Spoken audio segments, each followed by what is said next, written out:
Bien le bonsoir, bienvenue. On est dimanche, et qui dit dimanche dit serait d'horaire sur ma chaîne YouTube. Exactement, c'est notre moment mes pépites. Notre moment que vous attendez tant mes petites pépites fans de paranormal.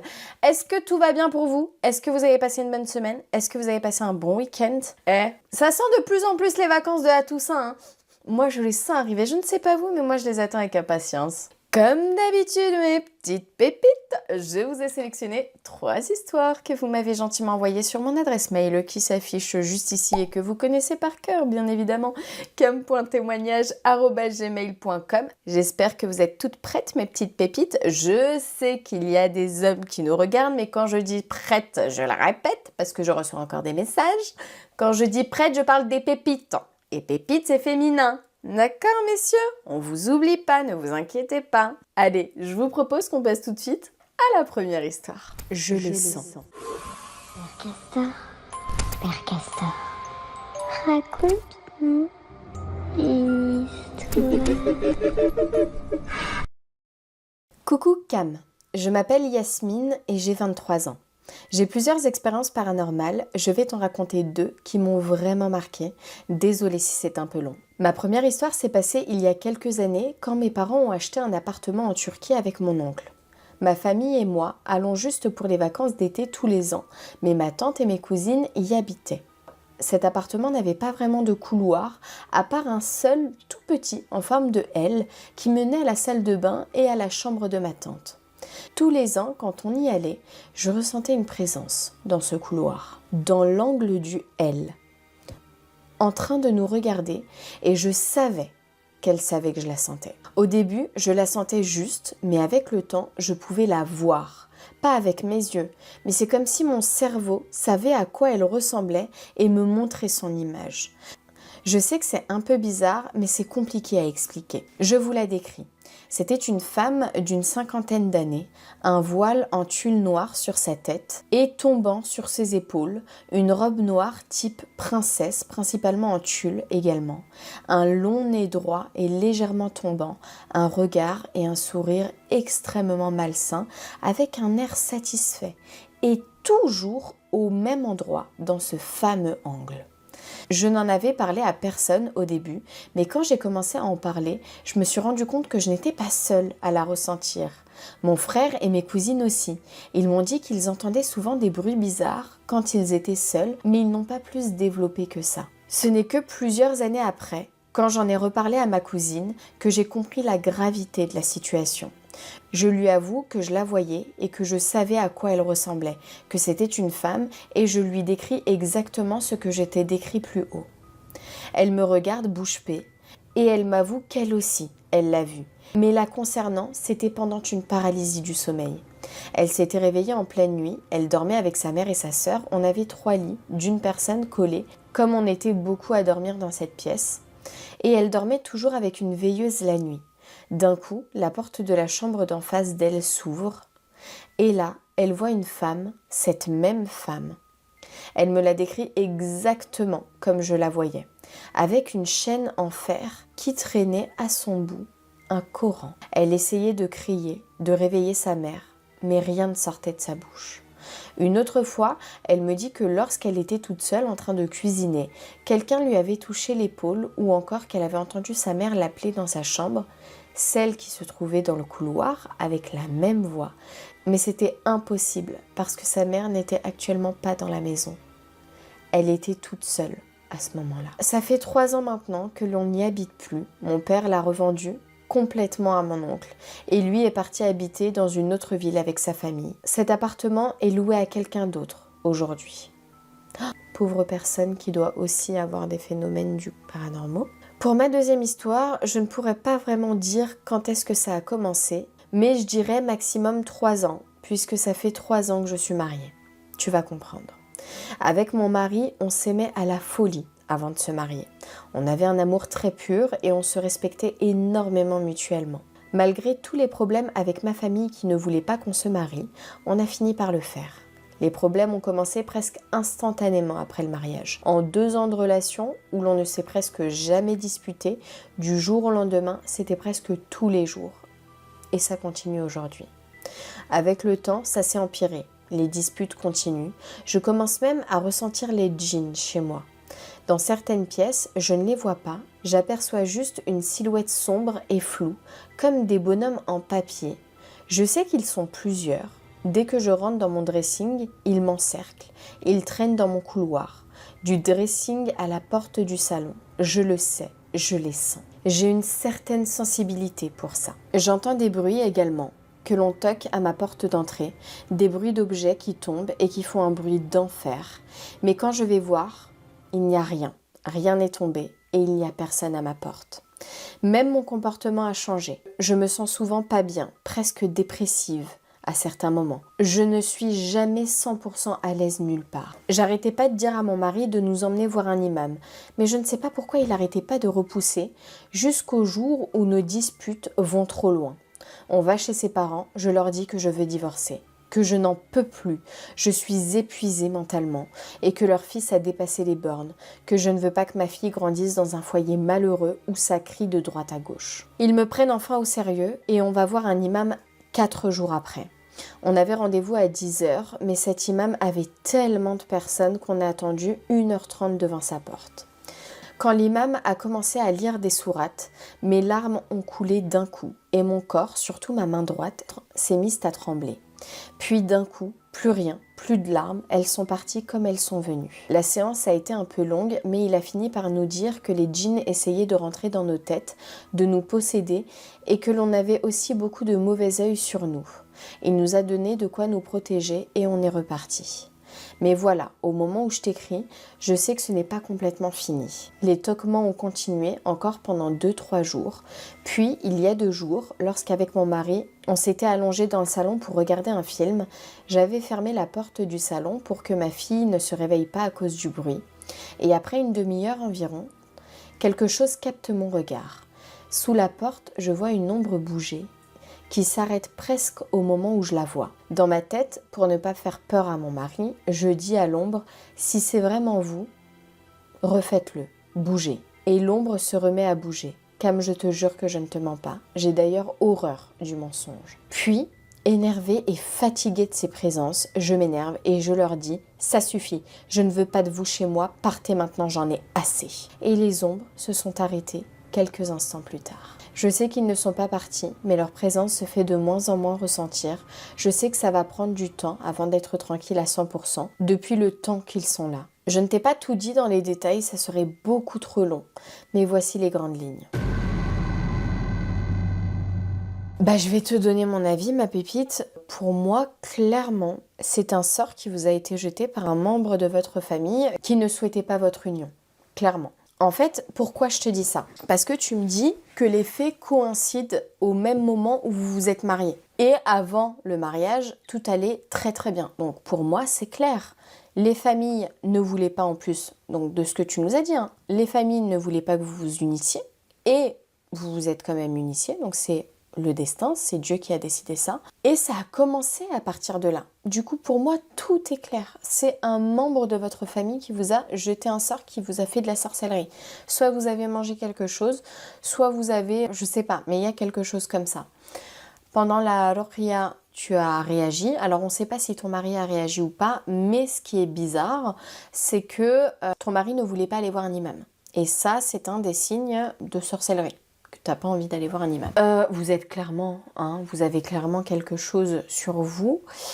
La seule chose, alors, ruqya, encore et encore, n'hésitez pas à retourner voir un imam, ça vous a beaucoup aidé, ça a diminué les choses. N'hésite pas, encore une fois, à être ferme avec tes intentions.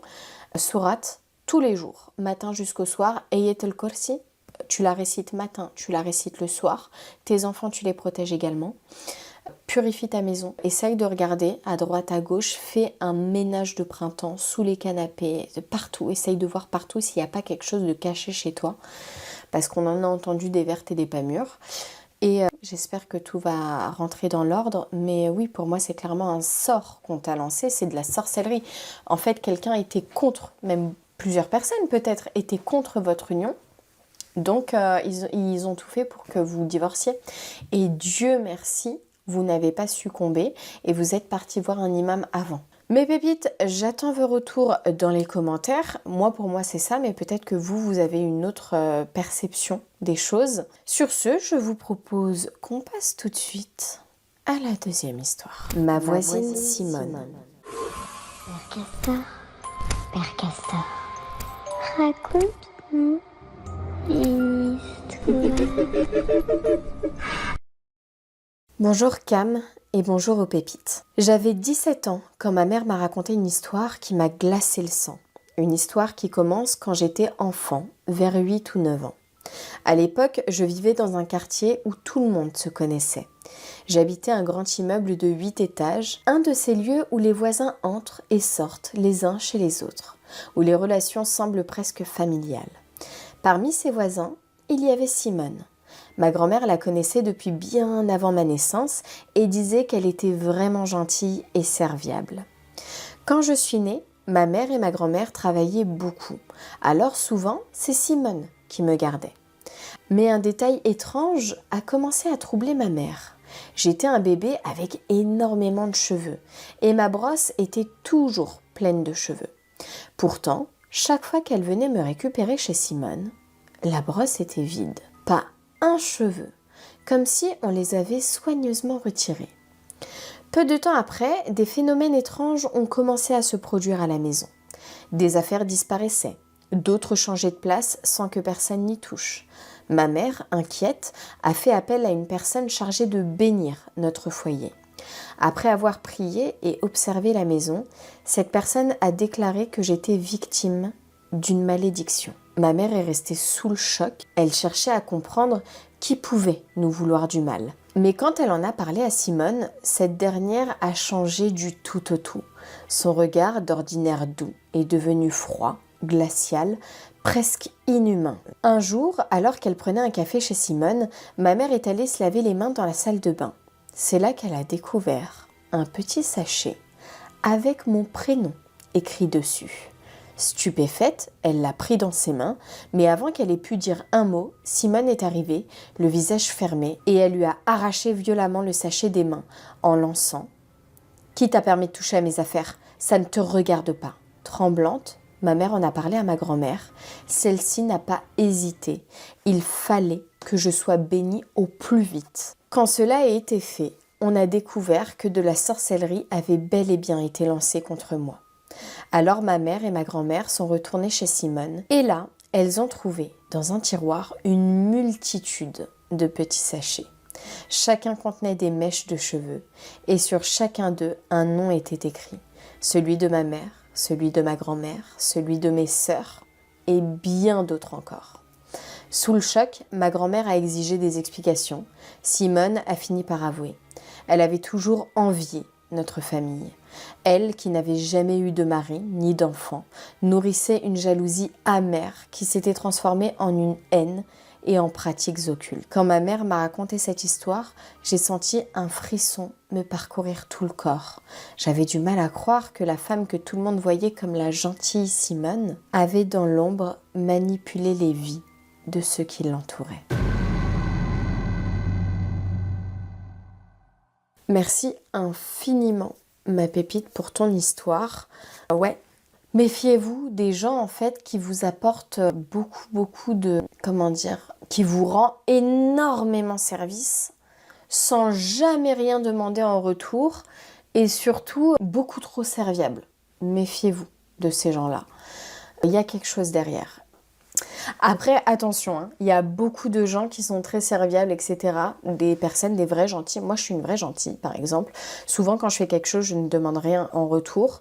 Mais en fait, quand je vous parle de trop gentil, c'est vraiment trop gentil. Et vous sentez qu'il y a un truc qui ne va pas. Vous sentez que c'est pas normal. C'est surtout de ça que je parle. C'est pas de la gentillesse des gens. Surtout de ce trop. Trop. Et franchement, je suis choquée. Enfin, choquée. On s'entend bien après des années de traits d'horreur que la jalousie, en fait, juste du fait que t'as pas eu de mari, t'as pas eu d'enfant, elle te jalouse à ce point et qu'elle fasse de la sorcellerie à un bébé. Genre, à quel moment t'as une âme aussi horrible pour faire de la sorcellerie à un bébé? Et après, du coup, elle fait de la sorcellerie à tout le monde, en fait. Je pense que toutes les personnes de l'immeuble, Simone a un petit sachet pour chaque personne, quoi. Elle est très investie dans l'immeuble, Simone. Que Dieu nous préserve de ces personnes-là. Sur ce, mes pépites, je vous propose qu'on passe tout de suite à la troisième et déjà dernière histoire. L'entité du 8e étage. Père Castor, raconte-nous une histoire. Bonsoir Cam et les pépites. J'aimerais vous partager une de mes expériences paranormales que j'ai vécues. Installez-vous confortablement, l'histoire est un peu longue. Tu peux m'appeler Juliette. Nous sommes en septembre 2013. Je viens d'emménager avec mes 2 enfants dans un appartement à Nîmes, au 8e étage d'un grand immeuble. Une immense terrasse qui faisait le tour de l'appartement, une vue dégagée. J'étais heureuse, enfin indépendante après une rupture chaotique et quelques mois chez ma mère. Au début, tout allait bien. J'hébergeais même un ami, appelons-le Lucas. C'est lui qui m'a présenté Bastien, un ami à lui qui m'a gentiment aidé à monter le frigo jusqu'au 8e étage. Très vite, Bastien et moi, nous nous sommes rapprochés, ce qui a beaucoup déplu à Lucas. Cela devenait très compliqué de cohabiter avec lui. C'est là que les choses ont commencé à basculer. Un jour, nous avons retrouvé Lucas assis en tailleur dans la chambre des enfants, absent à ce moment-là, se balançant d'avant en arrière en marmonnant je ne sais quoi. C'en était trop pour moi. Je l'ai mis dehors. Octobre 2013, Bastien passe le week-end chez moi. Alors qu'il est dans la cuisine, il m'appelle brusquement. Il vient d'entendre, tout près de son oreille, une voix d'outre-tombe qui a murmuré un « Je ris, pensant qu'il se moque de moi, mais quelques secondes plus tard, j'entends exactement la même chose. À partir de ce jour-là, nous avons compris que quelque chose n'allait pas. Les jours passent et les phénomènes s'amplifient. Des portes qui s'ouvrent seules, 3 coups répétés sur les murs, et surtout, toujours des murmures et grognements dirigés vers Bastien. En novembre, un mois après, Bastien s'installe avec nous. Les phénomènes redoublent. Sur la terrasse, un carreau mal fixé se met à bouger comme si quelqu'un marchait dessus, alors qu'il faudrait le poids d'un humain pour le déplacer. Les enfants, eux, hurlent toutes les nuits. « Maman, il y a un monsieur dans le coin !» Ma fille de 2 ans pleurait en passant devant la fenêtre de leur chambre, répétant toujours la même phrase. Par précaution, j'ai condamné cette chambre, gros sel, prière, farine devant les placards. Mais malgré tout, on voyait bien que les portes avaient été ouvertes. Nous avons donc installé les enfants dans notre chambre et déménagé quant à nous dans le salon. Grave erreur. Les attaques semblaient s'acharner sur Bastien. Il provoquait l'entité, l'insultait. « Viens, j'ai pas peur de toi, je vais te casser la gueule », qu'il disait, et recevait le retour du bâton. La barre de douche tombait régulièrement sur sa nuque, comme pour tenter de l'assommer. Une nuit, il m'a confié avoir vu 2 yeux rouges au bord du lit, de mon côté. La couette s'est mise à glisser doucement. Il était terrorisé. De mon côté, une nuit, je me suis réveillée et j'ai aperçu une silhouette immense, blanche et épaisse, qui mesurait près de 2 mètres de haut. Elle sortait de la fameuse chambre condamnée et s'est dirigée vers la salle de bain. Puis, en janvier 2014, je tombe enceinte. Étrangement, les phénomènes se calment. Il ne reste que quelques bruits isolés, des objets qui tombent sans raison. Mais rien de bien grave. Tout reste relativement tranquille pendant 1 an, donc jusqu'à janvier 2015. Nous décidons enfin de quitter cet appartement maudit et nous trouvons un nouveau logement à 80 km de là. Mais à mesure que nous vidons l'appartement, le malaise grandit de plus en plus. Le dernier jour, il ne reste qu'un seau et une serpillière. J'ai retiré les symboles de protection, fermé la porte à triple tour et envoyé les clés à l'agence. Ouf! Je pensais que tout était derrière nous. Quelques jours plus tard, je reçois un email pas très gentil de l'agence. C'est inadmissible de laisser un logement dans cet état. Incompréhension totale, j'avais laissé l'appartement impeccable. Preuve, photo à l'appui. Mais l'agente m'explique qu'en entrant, elle a trouvé le seau renversé, la serpillière en vrac, les étagères de la chambre fracassées au sol, les placards et tiroirs de la cuisine ouverts et certains arrachés. Et une odeur insupportable de soufre. D'où venait cette entité? Pourquoi nous visait-elle? Pourquoi surtout Bastien? Je ne le saurais probablement jamais. Merci de m'avoir lu. Je suis choquée. Mes pépites, on en a vu des vertes et des pas mûres dans les threads d'horreur. Mais des attaques, encore une fois, physiques, c'est pas possible. Enfin, pour moi, ça me paraît, on passe un stade, tu vois. On a passé un niveau. Je n'ai aucune explication. Alors, soit c'est le Lucas du début, vous vous souvenez, je pense qu'il était tombé amoureux d'elle, enfin de toi, ma pépite, mais que du coup, le Bastien qui t'a eu, du coup, avec qui t'as eu même un enfant et tout, vous vous êtes mis ensemble, je pense qu'il l'a pas gobé. Et je pense qu'il vous a envoyé quelque chose. Alors, soit c'était quelqu'un qui faisait déjà des trucs un petit peu chelous, et du coup, très habituel, soit il a cherché à comment vous nuire, et du coup, il est tombé sur des trucs pas très sympathiques et des rituels pas très sympathiques. Je sais que par amour, il y en a qui font des trucs très, très graves et irréversibles. Pour eux, du moins, pas pour les gens qui ont eu cette sorcellerie. Pour moi, clairement, c'est ça l'histoire. C'est le Lucas très jaloux qui vous a lancé de la sorcellerie et comme par hasard, tu l'as retrouvé accroupi dans la chambre des filles en train de faire un rituel parce que quand il était accroupi comme ça en train de marmonner les trucs bizarres, il était en plein rituel. Hein.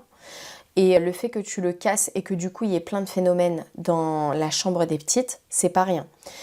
Mais pépites, rendez-vous compte, pour que la pépite en arrive à condamner dans un appartement qui n'est pas très très grand, au lieu d'échanger les chambres et de se dire vas-y, moi et Bastien on va aller dormir dans la chambre des petites et les petites vont aller dormir dans la chambre. Non, elle a condamné la chambre. Et elle est partie dormir dans le salon avec Bastien, du coup son copain. C'est pour vous que vous vous rendez compte de la gravité des phénomènes paranormaux qu'ils ont vécu. Les enfants qui voient des trucs, Bastien qui voit des trucs, qui entend des trucs, toi qui vis aussi des trucs. Voilà, tout simplement, c'est lui, c'est Lucas. Et pourquoi ça s'attaque à Bastien? Tout simplement parce que Bastien, c'est le mec à qui on veut nuire, hein, clairement. Vous êtes des dommages collatéraux, quoi. Mais clairement, la personne qui devait vraiment péter les plombs dans cette histoire-là, à qui le sort, je pense, a été lancé, et je pense aussi qu'il s'est attaqué à tes enfants, parce que pourquoi faire le rituel dans la chambre de tes enfants? Je ne comprends pas.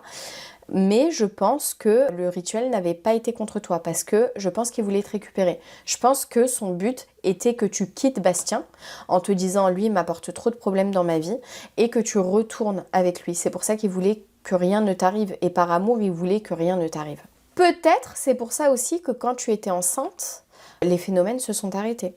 Je ne sais pas. Est-ce que c'était encore plus pour te protéger toi parce que tu étais vulnérable? Les femmes enceintes, on est vulnérables. Je ne sais pas. Mes pépites, à vos claviers, donnez-moi toutes vos explications, essayons d'aider la pépite. Du coup, revenons à ce que je disais au début, et après je termine là.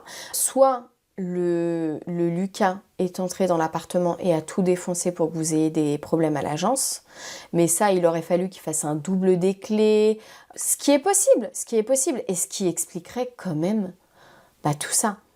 Juste pour que vous ayez des problèmes en fait. Mais c'est plutôt toi qui as des problèmes avec ça et c'est pas le Bastien. Donc, ça colle pas avec la suite.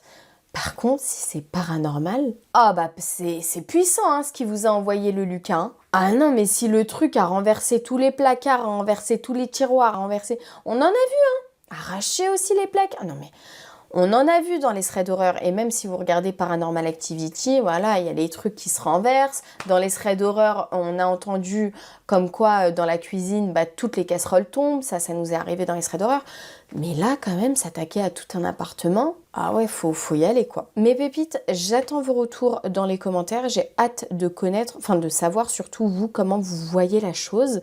Merci infiniment de prendre le temps de m'écrire un commentaire, franchement, cœur sur vous, vous êtes des amours. Franchement, je sais encore une fois à quel point c'est difficile de mettre pause sur une vidéo, d'écrire un petit commentaire, de laisser sa petite patte dans la vidéo YouTube. En tout cas, si vous prenez le temps de le faire, merci beaucoup et merci infiniment à toutes les pépites qui chaque semaine me commentent et sont là dans les commentaires. Je vous vois et d'ailleurs je vous réponds très souvent. Je vous vois à chaque fois. Cœur sur vous, tout simplement. Enfin bref, voilà, c'est tout pour moi. Et sachez que c'est le dernier thread d'horreur avant la semaine de l'horreur. Genre là, au lieu de se retrouver dimanche prochain, on se retrouve vendredi. Et après, on se retrouve tous les soirs pour un nouveau thread d'horreur pendant la semaine de l'horreur jusqu'à Halloween. J'espère que vous êtes prêtes, mes petites pépites. Bombardez-moi de likes, franchement, hein, parce que ce que je vous réserve, c'est pas n'importe quoi, je te le dis. À vendredi prochain, mes pépites, je vous embrasse très très fort et sur ce, ne regarde pas derrière toi. Finger on the rosy. Reforging the blade will not be easy. It is the shattered bone of a demon. No simple smithy will suffice. But I love this I have song. an idea. Not far from here is a Horadric vault, the first we ever built. And Oh. inside, Oh, you clever man. There's a cube just waiting for you. What? indeed, the vault is where we will forge the blade anew. No! What? Make your preparations. The old Horadrim certainly won't make things easy for us. They never have. You Are gotta you be ready to leave? kidding me! would ask you